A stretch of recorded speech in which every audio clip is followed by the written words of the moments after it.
তো সিনেমার শুরুতে আমরা গ্যাং নামক একটি মেয়েকে দেখি যার কিনা একটা বড় স্কুলে অ্যাডমিশন হয়েছে। তো সেই স্কুলের নোটিশ বোর্ডে তার ক্লাসরুম খোঁজার জন্য যায় এবং তখন একটা হ্যান্ডসাম লম্বা ছেলের সাথে ধাক্কা খায় আর সেও তার ক্লাসরুম খুঁজছিল। আর এরপর হঠাৎ করে লম্বা ছেলেটা হাসতে থাকে কারণ তার নামের পাশে অন্য একটা স্টুডেন্টের নাম ছিল। তো এই ছেলেটির নাম এবং ওই মেয়েটির নাম মিলিয়ে হয় take me to your heart, যার অর্থ হচ্ছে আমাকে হৃদয়ে নাও। আর তখন গ্যাং বলে ওটা আমার নাম, তার মানে তোমার নাম ইউ, রাইট? তো এরপর ওই ছেলেটা হাত বাড়ায় বন্ধুত্ব করার জন্য, কারণ তারা দুজন ক্লাসমেট ছিল। সেই সময় জিয়ান নামক একটি মেয়ে এসে গ্যাংকে তার সাথে নিয়ে চলে যায় এবং তারা দুজন মিলে অন্য একটা মেয়ের সাথে বন্ধুত্ব করে।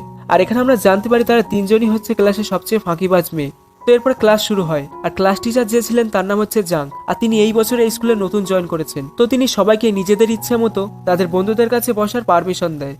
আর তখন আমরা দেখি পেছন থেকে ওই লম্বা ছেলেটা বলে ওঠে, স্যার আমি গ্যাংয়ের পাশে বসতে চাই। আর তখন স্যার গ্যাংকে জিজ্ঞেস করে, তুমি কি ওর সাথে বসবে? গ্যাং লজ্জা পেলেও না করে না, খুশি হয়ে উল্টেই ওর কাছে গিয়ে বসে। আর পুরো ক্লাস বুঝতে পারে যে তাদের দুজনের প্রতি দুজনের অ্যাট্রাকশন রয়েছে। তবে গ্যাংয়ের বন্ধুরা যখন তাকে জিজ্ঞেস করে ও ওকে পছন্দ করে কিনা, গ্যাং তখন বলে সেরকম কিছু নয়। আর এর সাথে গ্যাং এটাও বলে যে ওই ছেলেটা হচ্ছে ক্লাসের সবচেয়ে ইন্টেলিজেন্ট ছেলে। ক্লাসে যখন বাকি 90% বাচ্চারা ঘুমিয়ে কাটায় তখন সে পড়াশোনা করে এবং ওর মার্কসও অনেক বেশি। আর পরীক্ষার সময় আমি ওর পাশে বসে থাকলেও আমাকে একটা অ্যান্সারও বলে দেয় না। তো এটা কোনো বন্ধু হতে পারে? আর আমরা দেখি গ্যাং তো বড় স্কুলে অ্যাডমিশন তো নিয়েছে, কিন্তু ওর পড়াশোনা একেবারেই মন ছিল না, মানে পড়াশোনার প্রতি তার কোনো ইন্টারেস্ট ছিল না। তো একদিন স্কুলে বাস্কেটবল খেলা হচ্ছিল আর গ্যাং তখন গিয়ে তার বন্ধুর ছবি তোলে। তো ক্যামেরা ফ্ল্যাশ লাইটের কারণে ইয়োহি বাস্কেটবলে গোল করতে পারে না। আর বাড়ি ফেরার সময় সে গ্যাংকে জিজ্ঞেস করে, তুমি ছবি তুলেছো বলেই তোমার ফ্ল্যাশ লাইটের কারণে আমি ম্যাচটা জিততে পারলাম না, এর জন্য তুমি এখন আমার কাছে ক্ষমা চাও। আর তখন গ্যাং বলে, আমি তো ছবি তুলিনি, বরং তুমি আমার ক্যামেরার মধ্যে চলে এসেছিলে, যার ফলে আমার ছবিটা নষ্ট হয়ে গিয়েছে, এর জন্য তোমার আগে সরি বলা উচিত। কিন্তু সেই সময় ইয়োহু করে কি, তার কাছ থেকে ক্যামেরাটা কেড়ে নেয় আর নিজের ছবি দেখে। আর তারপর তাদের দুজনের ঝগড়ার কিউট কিউট ছবি তোলে। তো এরপর তারা যখন বাড়ি ফিরছিল তখন গ্যাং হঠাৎ সাইকেল থেকে পড়ে যায় আর তার হাত কেটে যায়। আর ইউ এটা দিকে ব্যান্ডেজ লাগিয়ে দেয়। আর গ্যাং এর জন্য ইউ চিন্তা থেকে গ্যাং ইউকে জিজ্ঞেস করে, তোমার এতে কি হয়েছে? তখন ইউ বলে, তোমার যদি কিছু হয় তাহলে ক্লাস টিচারের বকার হাত থেকে আমাকে কে বাঁচাবে? মানে ইউ আসলে অনেক মেধাবী ছাত্র হলেও সে ক্লাসে অনেক দুষ্টামি করতো আর গ্যাং তখন স্যারের হাত থেকে বাঁচাতো। তো এর উত্তরে গ্যাং তখন বলে, আচ্ছা ঠিক আছে, আমি তোমাকে সবসময় বকা খাওয়া থেকে বাঁচাবো, তাহলে তুমি আমাকে ওয়াদা করো যে তুমি আমাকে সবসময় এভাবে রক্ষা করবে বা প্রোটেক্ট করবে। তো দুজনে রাজি হয়ে যায়। তো এর পরের দিন গ্যাং তার 3 বন্ধু নিয়ে যাচ্ছিল এবং তখন গ্যাং এর বন্ধুরা তাকে বুদ্ধি দেয়, তুমি তোমার সাইকেলের চাবি ফেলে দাও আর অপেক্ষা করো, ইউ যদি তোমাকে সত্যি ভালোবাসে তাহলে তোমাকে তার সাইকেলে বসিয়ে সে তোমার বাড়িতে ছেড়ে দেবে। তো এমনটাই করে সে এবং এমনটাই হয়। ইউ তাকে সাইকেলে করে নিয়ে যায়, কিন্তু হঠাৎ করে মাঝ রাস্তায় ইউ গ্যাংকে বাসে বসিয়ে বিদায় জানিয়ে দেয় আর যার ফলে গ্যাং এর মন একদমই ভেঙে যায়। কিন্তু হঠাৎ করে আমরা দেখি ইউ বাস থামিয়ে গ্যাংকে নামিয়ে নেয় এবং তার কাছে ক্ষমা চায় আর বলে, আমার মনে হয় তোমাকে সাইকেল করে বাড়িতে নামিয়ে দেওয়াই উচিত। তো যাই হোক, এরপর তারা দুজন একসাথে যায়। আর পরের দিন গ্যাং তার বন্ধুদের কথার জন্য আবারও ইয়োকে টেস্ট করতে যায় যে ইয়ো আসলে গ্যাংকে পছন্দ করে কি করে না। তো সেজন্য গ্যাং ইয়োকে একটা বারে নিয়ে যায়, নিজে অনেক নেশা করে সাথে ইয়োকেও খাওয়ায়। আর যেহেতু তারা দুজন অনেক নেশায় ছিল সেজন্য তারা দুজন আবল তাবল বলতে শুরু করে, কে কি বলছে কিছুই তারা বুঝতে পারে না। উল্টে ইউ গ্যাংকে তার পিঠে করে তার বাড়িতে ছেড়ে দেয়। কিন্তু এর পরের দিন আমরা দেখি ইউ স্কুলে আসে না, কারণ তাকে শহরের বাইরে যেতে হয়েছে। আর ওই সময় ইউ গ্যাংকে একটা মেসেজ করে রিকোয়েস্ট করে যে তার টেবিলে একটা বই রয়েছে সেটা যেন সে তার বন্ধু সেনকে দেয়। আর সেন নামে এই ছেলেটা ছিল ক্লাসের সবচেয়ে ভালো ছেলে, মানে সে পড়াশোনায় খুবই ভালো ছিল। তো নোট যখন গ্যাংয়ের হাতে আসে তখন নোট দেখে ওরা বুঝতে পারে যে ওপরে ক্লাসে একটা মেয়ে সেনের ক্রাশ ছিল এবং তাকে নিয়ে সে নোটে অনেক কিছু লিখেছে। তো এগুলো পরে গ্যাংয়ে আর তার বন্ধুরা হাসাহাসি করছিল।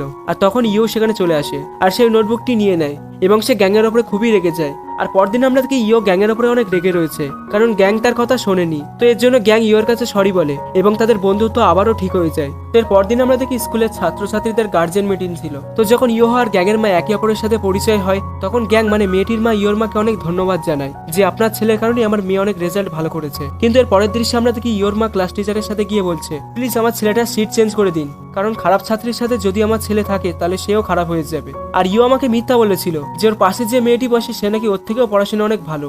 তো এই কথা আবার দূরে থেকে গ্যাং শুনে ফেলে এবং তার অনেক মন খারাপ হয়ে যায়। তো এরপর ইহো যখন গ্যাংয়ের সাথে কথা বলতে যায় তখন গ্যাং তাকে ইগনোর করে। তো এরপর ইহো যখন আবারও কথা বলতে যায় তখন গ্যাং বলে, তুমি ভালো ছাত্র, তোমার সাথে শুধুমাত্র একটা ভালো ছাত্র বা ভালো ছাত্রীই বসা উচিত। তো তখন ইও গ্যাংকে একটা সত্যি কথা বলে, সে বলে 2 বছর আগে সে যখন পুরনো স্কুলে ছিল তখন একটা মেয়ে তার ক্লাসমেট ছিল, কিন্তু সে পড়াশোনা একদমই করতো না। তবে তারপরে আমাদের মধ্যে অনেক ভালো সম্পর্ক হয়ে যায়। তো একদিন আমার রেজাল্ট আগের চেয়ে অনেক খারাপ হয় আর আমার মা মনে করে এমনটা ওই মেয়েটার কারণেই হয়েছে আর সেজন্য আমার সিট চেঞ্জ করে দিয়েছিল। তবে ওই মেয়েটির সাথে আমার কোনো প্রেমের সম্পর্ক ছিল না বা ভালো লাগার কোনো সম্পর্ক ছিল না। আসলে আমার ছোটবেলা থেকেই আমার বাবা নেই, এর জন্য আমার মা সবসময় আমার কেরিয়ার বা ভবিষ্যৎ নিয়ে চিন্তা করে। আর তোমার সাথে বসতে আমার অনেক ভালো লাগতো, এজন্য আমি আমার মাকে মিথ্যা বলেছিলাম। যে তুমি পড়াশোনা আমার চেয়ে অনেক ভালো, যাতে করে আমি তোমার সাথে বসতে পারি। আর অন্যদিকে আমরা দেখি গার্জেন মিটিং এ গ্যাংয়ের যে একটা বান্ধবী ছিল জিয়ান, সে একটা ভাড়া করে বাবা নিয়ে এসেছিল, মানে ওটা ওর আসল বাবা ছিল না আর কি। তো টিচার তাকে ধরে ফেলে এবং তাকে সতর্ক করে লাস্ট ওয়ার্নিং দেয়। সেখানে আমরা দেখি জিয়ান ভেবাচাকা মেরে গিয়েছিল, আর এটা থেকে আমরা বুঝতে পারি জিয়ান মূলত টিচারকে পছন্দ করে। তো এর পরের দৃশ্যে আমরা দেখি স্কুলে একটা গানের প্রতিযোগিতা হবে এবং সেখানে যাওয়ার জন্য সমস্ত বাচ্চারা গানের প্রস্তুতি নিচ্ছে। কিন্তু তখনই অনেক জোরে বৃষ্টি শুরু হয়, আর তখন একটা ছেলে বাইরে চলে যায়, আর সেই হচ্ছে ক্লাসের বেস্ট স্টুডেন্ট সেন। সে খুব ভালো গান গাইতে পারে, তো সে গিটার নিয়ে ওই বৃষ্টির মাঝখানেই গান গাইছিল। তো স্কুলের প্রিন্সিপাল আর টিচাররা সবাই এটা থেকে ঘাবড়ে যায় যে এত ভালো একটা স্টুডেন্ট যদি বৃষ্টিতে ভিজে অসুস্থ হয়ে যায়। কিন্তু অন্যদিকে স্টুডেন্টরা সবাই তাকে তালি দিচ্ছিল। অ্যাকচুয়ালি সেন যাকে পছন্দ করে সে তাকে ইমপ্রেস করার জন্য গানটা গাইছিল, কিন্তু এত জোরে বৃষ্টি হচ্ছিল যে কেউ তাকে থামানোর জন্য এগিয়ে আসে না। কিন্তু অবশেষে প্রিন্সিপাল গার্ডদেরকে বাইরে পাঠিয়ে দেয় ওকে ধরে আনার জন্য। কিন্তু এরপরে আমরা দেখি ইও তার কাছে গিয়ে শান্ত করে এবং পার্সোনালি তাকে কিছু বলে, যার কারণে আমরা দেখি সেন একদম ঠান্ডা হয়ে গিয়েছে। তো তার পরের দৃশ্যে আমরা দেখি ক্লাসের সব স্টুডেন্টরা গান গাচ্ছিল, আর সেখানে সেন এবং ইউ লিড সিঙ্গার ছিল। তো সেখানে ইউহের গান গাওয়াতে গ্যাংয়ের মনে একটা আলাদা ফিলিংস সৃষ্টি হয়। তার কাছে মনে হয় ইউ হয়তো তাকে উদ্দেশ্য করে গানটা গাইছে বা তার জন্যই গাইছে, কিন্তু ব্যাপারটা এমন ছিল না। কিন্তু গ্যাং ভাবে এটা সত্যি হোক বা মিথ্যা হোক সেটা বড় কথা নয়, বড় কথা হচ্ছে এই ফিলিংসটা আমি আমার মধ্যে সবসময় রাখবো যে ও আমার জন্য গান গেয়েছিল। তো এরপরে আমরা দেখি গানের প্রতিযোগিতার রেজাল্ট আসে, আর এত সুন্দর করে গান গাওয়ার পরেও তাদের ক্লাস কোনো প্রাইজ পায় না, কারণ তারা যে গান গাইবে এটা আগে থেকে রেজিস্ট্রেশন করা হয়নি, যার ফলে তারা ডিসকোয়ালিফাই হয়ে গিয়েছিল। কিন্তু তাদের ক্লাস টিচার অনেক প্রশংসা করে বলে অনেক ভালো গান গেয়েছো তোমরা। তো এরপর আমরা জানতে পারি ইহোকে বাস্কেটবল প্রতিযোগিতায় সিলেক্ট করা হয়েছে এবং তাকে অনেক দূরে একটা জায়গায় খেলতে যেতে হবে। তো এই খুশিতে গ্যাং ইহোকে বলে তাকে বেড়াতে নিয়ে যাওয়ার জন্য। তো ইহো হ্যাঁ রাজি হয়ে যায়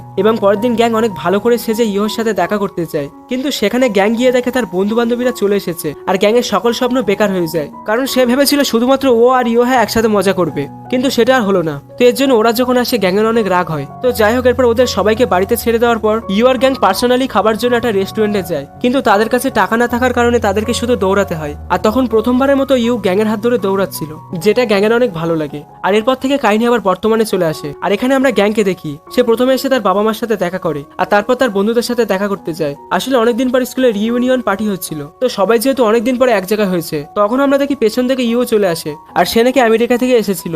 কিন্তু ইউহে আসার পরও গ্যাংয়ের দিক থেকে আমরা কোনো এক্সপ্রেশন বা রিয়াকশন দেখতে পাই না, আর আমরা বুঝতে পারি অতীতে কোনো একটা ঘটনা ঘটেছিল যার কারণে ইও আমেরিকায় চলে গিয়েছিল আর তাদের বন্ধুত্ব ভেঙে গিয়েছিল। তো এবার আমাদের আবারও পাস্টে নিয়ে যাওয়া হয়। আমরা দেখি একদিন স্কুলের টিচার সবাইকে একটা ফর্ম দেয়, আর এই ফর্মটা ছিল হচ্ছে তাদের ভবিষ্যৎ রিলেটেড, মানে কে কোন কলেজে ভর্তি হবে বা কে কোন সাবজেক্ট নেবে এইসব আর কি। আর এই ফর্মটির মাধ্যমে তারা যে যার মতো আলাদা হয়ে যাবে, মানে এক একজন এক এক সাবজেক্ট এক এক স্কুলে চলে যাবে। তো গ্যাং তখন বিপদে পড়ে যায়, কারণ সে সবসময় ইহোর সাথে থাকতে চাইতো, কিন্তু ইহো যেহেতু অনেক ভালো ইউনিভার্সিটিতে চান্স পায় বা ভালো কলেজে চান্স পাবে, সেজন্য তাকে ইহির মতোই পড়াশোনা করতে হবে। তো আমরা দেখি ইহিও এটা চাইতো, আর সেজন্য সে পার্সোনালি গ্যাংকে পড়ানো শুরু করে দেয় এবং দুজনের পড়াশোনা অনেক ভালোই চলছিল।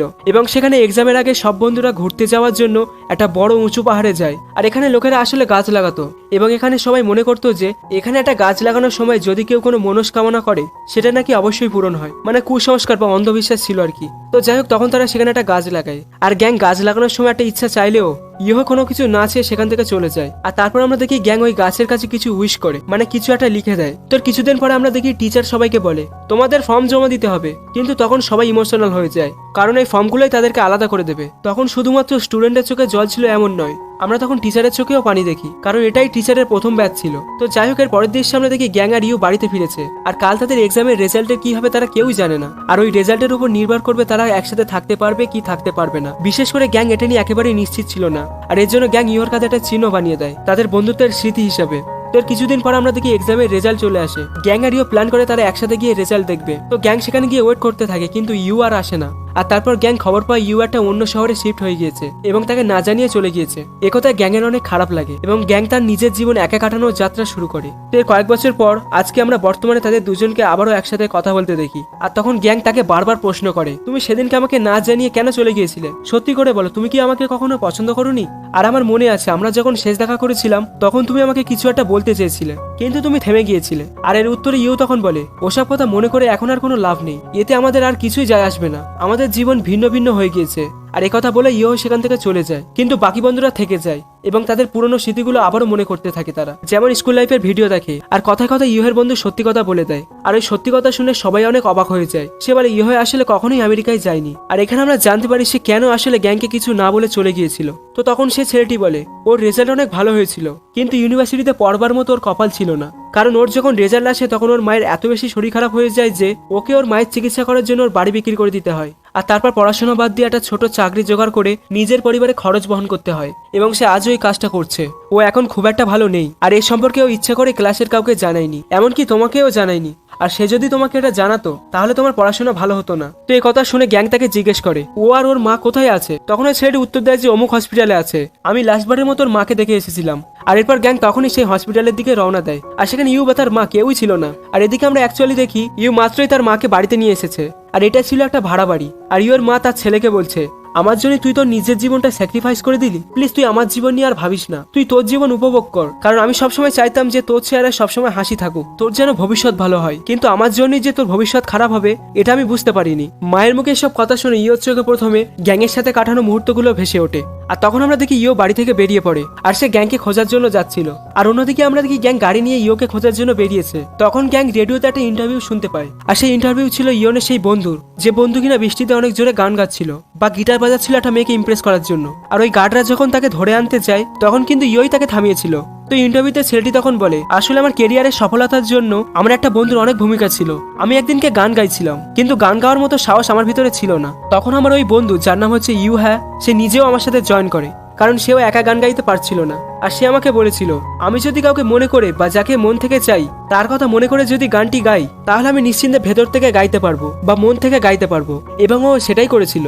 মানে ওরা যে স্কুলে একটা গানের কম্পিটিশন করেছিল সেই সময়টার কথা বলছে আর কি। তো এখন গ্যাং বুঝতে পারে যে ইউহি আসলে গানটা তারই উদ্দেশ্যে তখন গিয়েছিল। তো গ্যাং তো জানতো না যে ইউহিকে এখন কোথায় পাওয়া যেতে পারে, ওর বাড়ি কোথায় রয়েছে এটাও জানতো না, কিন্তু গ্যাংয়ের তখন মনে হয় পাহাড়ে থাকতে পারে, যে পাহাড়ের উপরে তারা গাছ রয়েছিল। আর তারপর গ্যাংয়ের মনে হয় ইউহে যদি গ্যাংকে ভালোবেসে থাকে তাহলে ইউহ ওই গাছের কাছেই থাকবে। তো গ্যাং যখন সেখানে যায় সেখানে গিয়ে সে ইউহকে পায় না, আর তখন গ্যাং অনেক অপেক্ষা করে কিন্তু তখনও ইউহে আসে না। আর যখন গ্যাং ফিরে আসবে তখন সে দেখে পিছনে ইউহে দাঁড়িয়ে রয়েছে এবং দুজন একজন আরেকজনকে দেখে। আর গ্যাং বলে তুমি কি আমাকে এখনো পছন্দ করো? একথা বলার পর ইয়োহি কোনো উত্তর দেয় না, সে তখন ডাইরেক্ট তার হাত ধরে সেই গাছের নিচে এসে দাঁড়ায়। আর এই গাছটা ছিল সেই গাছটা যে গাছটা তারা লাগিয়েছিল, যেটা কিনা আজকে অনেক বড় হয়ে গিয়েছে। আর তখন ইয়োহি বলে বলো তো এখানে কি লেখা রয়েছে? আর তখন গ্যাং বলে গ্যাং গ্যাং ইয়োহি, বলো তো এটার অর্থ কি? তখন গ্যাং বলে take me to your heart, যার অর্থ হচ্ছে আমাকে তোমার হৃদয়ে নাও, যেটা কিনা তাদের প্রথম দেখাতে তারা বলেছিল। আর এখানেও তারা এটা বলে, আর গ্যাং এখানে ইয়োহির নাম লিখেছিল। এরপর ইয়োহি এখানে এসে গ্যাং এবং তার নাম লিখে পুরো লেখাটা কমপ্লিট করেছিল। তো যাই হোক, তারা অনেক বাধা অতিক্রম করার পরও ফাইনালি অনেক বছর পর তারা এক জায়গায় হয়েছে। আর এর সাথেই মুভিটা এখানে শেষ হয়ে যায়। গাইস, মুভিটা কেমন লাগলো কমেন্টে জানিও, ভালো লাগলে লাইক এন্ড সাবস্ক্রাইব করে দিও। সো গাইস, আজকের মতো বিদায় নিচ্ছে, টাটা এন্ড টেক কেয়ার।